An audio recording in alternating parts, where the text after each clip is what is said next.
Made it all the more head-scratching when head coach Doug Pederson pulled Jalen Hurts trailing by 3 earlier in the fourth. Nate Sudfeld, come on down, buddy. Came in, pretty much handed the division to Washington. Rumors swirling after the game, centering around draft positioning and the choice to bring Nate in. Here's Doug Pederson's explanation. Yes, I was coaching and to win. Yes, that was my decision solely. Nate has obviously been here for 4 years, and I felt that he deserved an opportunity to get some snaps. And listen, if there's anything out there that thinks that I was not trying to win the game, I mean, you know, Ertz is out there, Brandon Graham's out there, Darius Slay's out there. You know, all our top guys are still on the field at the end. So we were going to win the game. Look, I was told you play to win the game. That's what I was told. That's what I've always learned. We've got LeVar Arrington joining us this morning. LeVar, thanks for being with us. Good to have you. Let's start with you, and let's start right there. What do you make of Doug Pederson's comments that he was coaching to win last night? I think he was coaching to win, but I think pride always is a statement. What pride comes before the fall.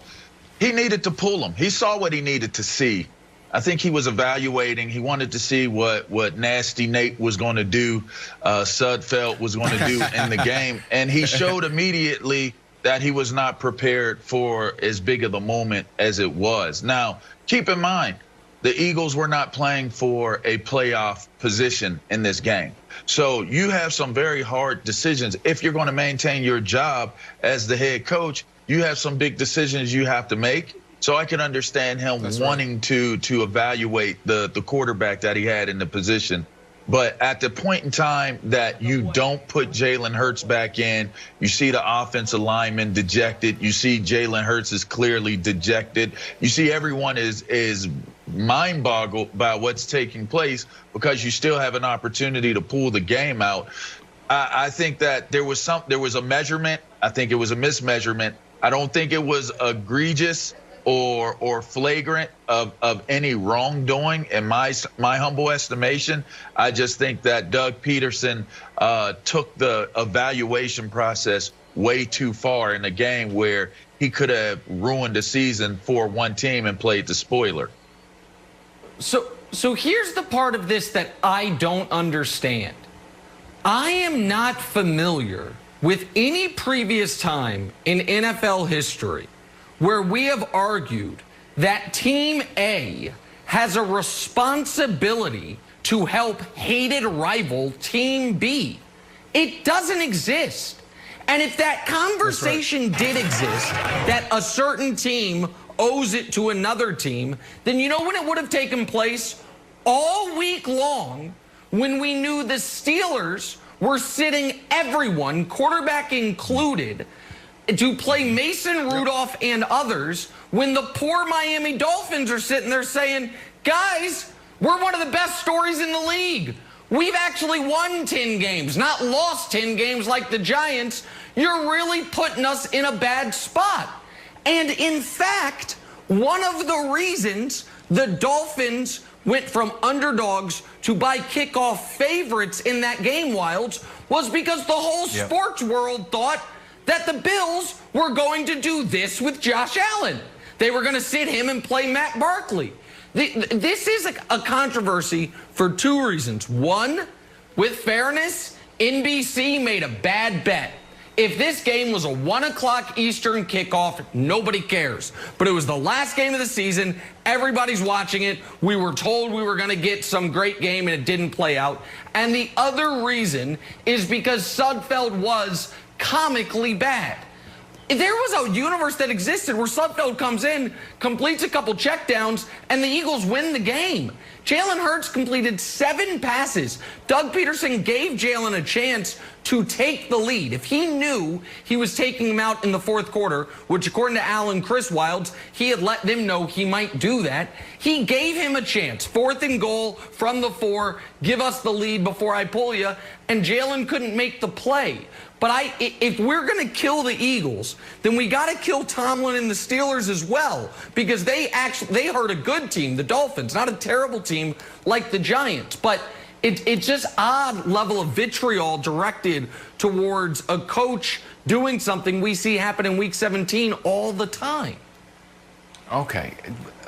He obviously doesn't owe anything to the Giants, doesn't owe anything to Joe Judge. I totally get it. I do think that he owes something to Jalen Hurts, Brandon. So, yeah, he wasn't having a great game, and he missed it. He could have scored that touchdown on 4th and 4.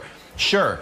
But the guy has been the good soldier the whole year as he watched Carson Wentz throw the ball to the other team multiple times and watched Carson Wentz put the ball on the ground multiple times. And he sat there and just waited his turn, waited his turn, waited his turn. He came in, he produced, and now he gets pulled in the last game of the season, in the last quarter, when he could have gotten momentum. He's never had a fourth quarter comeback. So next year, if he is your guy, fourth quarter, wow, I need a comeback. Well, never been here before because Nate Sudfeld was getting my snaps. So if you want to evaluate the future, I'm totally fine with it. But evaluate one future. You're not Bill Murray in Groundhog Day where you can do maybe Nate Sudfeld's our future, maybe this is the future. Jalen's the future. Just evaluate him. He deserved the reps.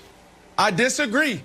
I disagree. And this whole good soldier thing, you know what I would say to that is he did his job all year. That was his job as the backup quarterback. So I disagree with you there. And then also in this situation, he hasn't earned the right to finish a game. He's a rookie. Like, you got to understand the big picture. And Doug Pederson should have stood up there and just said, like, look, guys, the reality is we're out of it. So I have to make the decision. There's a delicate balance between, you know, doing what I got to do now for the team and then also building the team for the future. We're looking at how the teams manage salary caps, you know, making decisions on guys that they really like, but they just can't pay them. They got to think about their core guys. So when you think about Nate Sudfeld, I played with his brother with the Giants. I was in that division, and I know that the Philadelphia Eagles absolutely love this kid. That's why he's been there for 4 years. They have to make the decision now. Like, who do we have? We haven't seen him get real reps. So let's throw him out there before we make the decision if we're going to pay him $3, $4, $5, $6 million to be the backup to Jalen Hurts. The Philadelphia Eagles know exactly who Jalen Hurts is. They know where his strengths lie, and they also know where his challenges lie. And they're going to give him those notes and say, this is what you and we need to work on so you can be successful next year. So I think this was a good decision by the Philadelphia Eagles. I don't care about the New York Giants and how they feel. If you are this hurt, then control your own destiny, LeVar. Yeah, I don't disagree with that. I still find it to be a tad bit confusing that if you're evaluating the talent, B. Marsh, you know for certain if a dude is playing as trash as Nate Sudfeld was playing at the point in time that he was in there, you take him out for his own good. Not just for the team's good. He was playing so poorly, you would have been actually preserving him by pulling him out.